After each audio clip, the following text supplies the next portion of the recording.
So we're in Parshat Vayechi. So this is the very last division of the sixth book. This is just what we read this week, and we are on page 176. So this is the blessing that Jacob is giving to his sons. So we're in the very last division, Vayechi, and page. There are, in fact, page numbers, page 176. It's on the left side of the page. Got it. So, this is the blessing that he gave to Judah. Gur Aryeh Yehuda, Miteraf B'ni Alita. We're just going to go over the specific phrase, Miteraf B'ni Alita. So, we know that... You should just perhaps mention it's Perak Mem Chet, Pasuk. Isn't it? 48 chapter, verse number 9. So, sorry? Did you not mean the Hamas one? We finished that already. In Vayechi? No. We're going to specifically see if everybody gets the concepts of reading marks, and in fact we've got part of Rashi that we need to learn, and part of Unkelos that we need to learn, and what Mimchat Shai says, and then finally we're going to come back to what Dr. Seaman says about that sentence, and we'll see if there's consistency or not. So we have two events that specifically Yehuda is involved in. He's specifically involved in the debacle with Joseph, and we have a word that has an equivalence to that. Taraf Yosef. Joseph was torn apart, and again in his blessing it says miteraf. So we've got a word from that same root, and we have the story of Yehuda and Tamar, where Yehuda has the ability to simply continue as a regent and a judge and a king, and decides that justice is more important than his honor, and in fact justly gives Tamar what's her due, and diminishes from his honor. So I'm going to read in Rashi. Miteraf. This is not anywhere in your book, so if you're looking at your book, you're probably not going to be able to follow me. Miteraf. Mima shechashtadaticha, from what I suspected you, b'tarof taraf Yosef.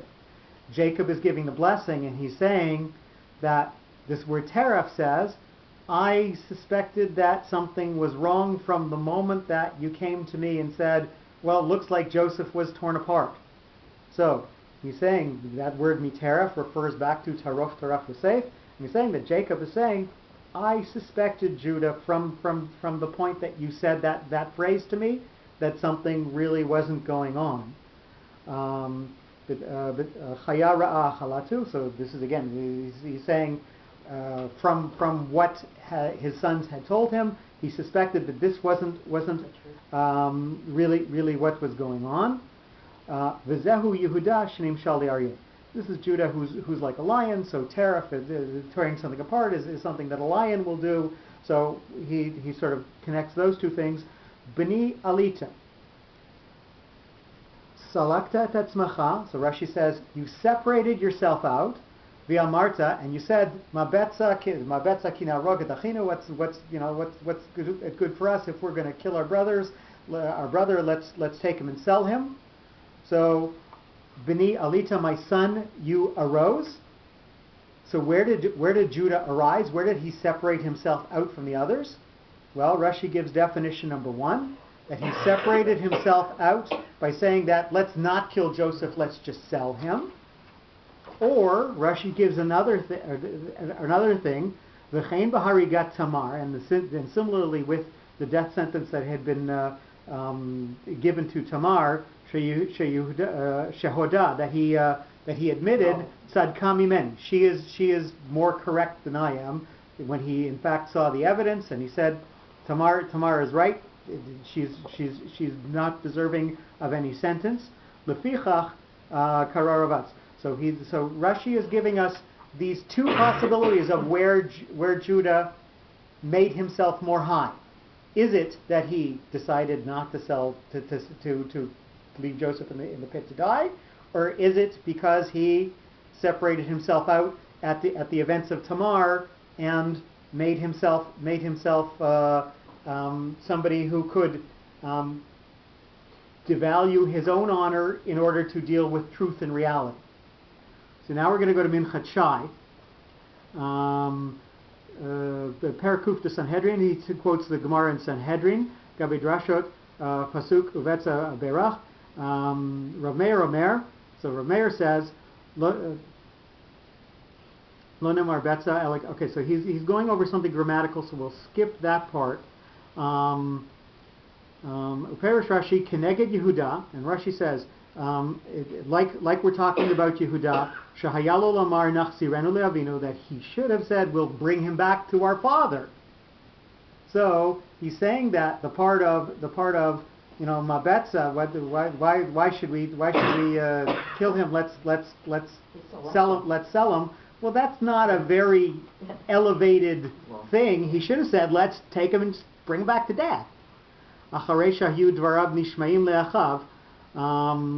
After the brothers had sort of heard the first drawing back from the plan, he should have gone even farther and said, let's save him.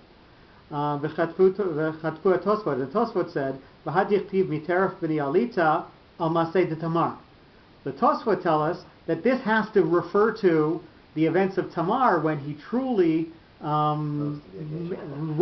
made himself somebody, alita. He went up. He went up in stature, went up in status.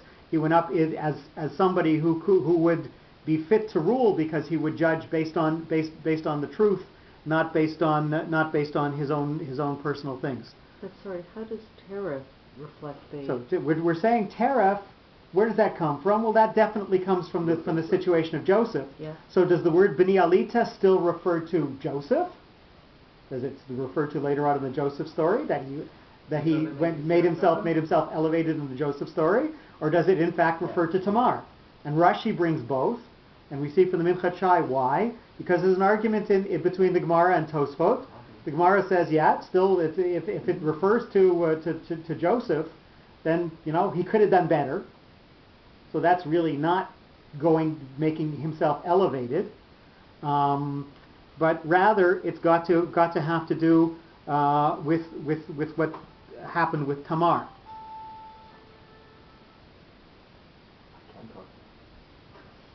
Alan can't talk. Well, and by now, in the story with Tamar, he's experienced more of life. He's had his own children, his own tests in life. So possible he became more elevated by then, just from experience of life. No, but the Tamar thing came before. So again, we're gonna skip a little forward in the Minchat Shai, but we're gonna continue reading, guys, and let's just while we've got the concept in our minds, let's not lose it. Umikol makom tzarich lechaber milat beni imilat alita. And still, we need to join together the words beni and alita. Kemasha amar harav Mizrahi, and he gives other people v'gam hate'amim, and also the reading marks mochichim bein shemilat miteref b'tipcha, and they prove that because the word teref is with a tipcha, shehu mafsik, that has a small pause after it. Umilat bini, and the word bini has a different note, she'ein mafsik, that connects to alita. So Minchat Shai brings this exact concept that we've been going here.